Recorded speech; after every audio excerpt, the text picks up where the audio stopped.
Rice কুকারে মুরগির মাংস রান্না করা এতটা সহজ, না দেখলে বিশ্বাস হবে না। আজকে রান্না করব আলু দিয়ে মুরগির মাংস রান্না, সেটা আবার রাইস কুকারে। আশা করি পুরো ভিডিওটার সাথেই থাকবেন। বিসমিল্লাহির রহমানির রহিম। আসসালামু আলাইকুম। আশা করি যে যেখানে আছেন আল্লাহ তাআলার অশেষ রহমতে অনেক অনেক ভালো আছেন। রাইস কুকারে মুরগির মাংস রান্না করার জন্য প্রথমে আমি রাইস কুকারে হাঁড়ি বসিয়ে দিয়েছি। এর মধ্যে দিয়ে দিলাম পেঁয়াজ কুচি, দারুচিনি, এলাচ এবং তেজপাতা। এখন এখানে তেল দিয়ে দিয়েছি। রাইস কুকারে রান্নার ক্ষেত্রে খুব বেশি তেলের দরকার হয় না। এইখানে তেল দিয়ে ঢেকে দিলাম। এই পর্যায়ে কিন্তু অফ ছিল রাইস কুকারটা, এখন আমি অন করে দিয়েছি।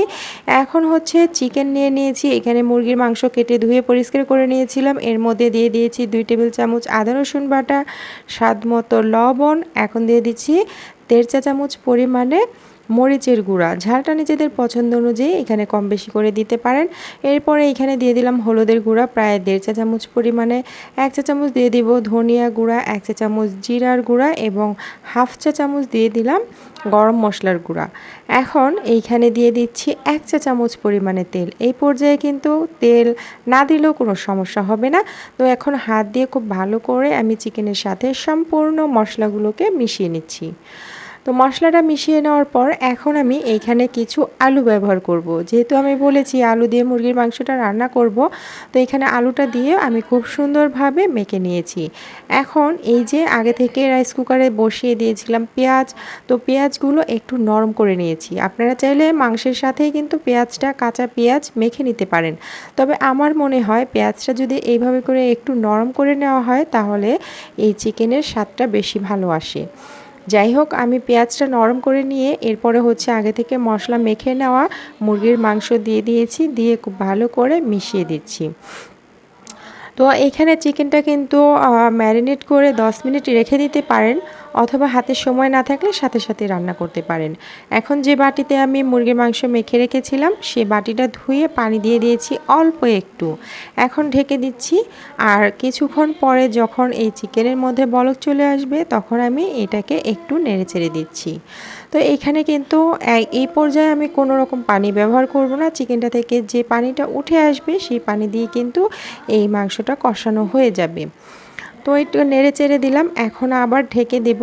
তো রাইস কুকারে রান্না করার ক্ষেত্রে খুব বেশি নাড়াচাড়া না করলেও হয়, মাঝে মাঝে ঢাকনা খুলে একটু নেড়ে দিতে হয়। আর হচ্ছে রাইস কুকারে রান্না করার সময় একটা সুবিধা আছে, সেটা হচ্ছে কোনো কিছুই পুড়ে যায় না। চুলায় রান্না করলে আমরা দেখা যায় একটু দেরি হলে, কোথাও চলে গেলেও মনে না থাকলে নাড়াচাড়া দিতে এটা নিচে থেকে পুড়ে যায়। তো রাইস কুকারে কিন্তু সেই সমস্যাটা হয় না। যখনই এর পানিটা শুকিয়ে যাবে রাইস কুকারটা নিজে থেকেই অফ হয়ে যায়। তো এইদিকে অনেকটা সুবিধা, মানে আমার কাছে অনেক ভালো লাগে, কোনো কিছুই পুড়ে নষ্ট হয়ে যায় না। তো মাঝে মাঝে কিন্তু আমি 2 একবার নেড়ে চেড়ে দিয়েছি যাতে করে নিচেরটা উপরে উঠে আসে, উপরেরটা নিচে চলে যায়। তো এই যে বেশ কিছুক্ষণ কিন্তু আমি এটাকে কষিয়ে নিয়েছি। আর যে চিকেন থেকে পানি উঠে এসেছিল সেই পানিটা দিয়েই এই মাংস সেদ্ধ হয়ে যাবে, আলুও সেদ্ধ হয়ে যাবে। এখন আমি দিয়ে দিলাম কয়েকটা কাঁচামরিচের ফালি আর ঝোলের জন্য পানি। এইখানে অবশ্যই গরম পানি ব্যবহার করবেন, ঠান্ডা পানি দিলে এর স্বাদটা বেশি একটা ভালো আসে না। গরম পানি দেওয়াটাই আমি ভালো মনে করি।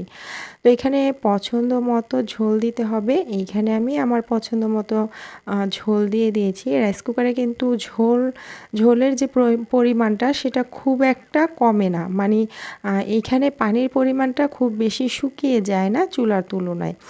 তো যাই হোক, আমি ঢাকনা খুলে নিয়েছি। এই যে বেশ কিছুক্ষণ কিন্তু জাল করে নিয়েছি। এখন ঢাকনা খুলে আমি নেড়ে চেড়ে দেখে নিচ্ছি। তো এই পর্যায়ে লবণ ঝাল সব কিছু টেস্ট করে নিতে হবে।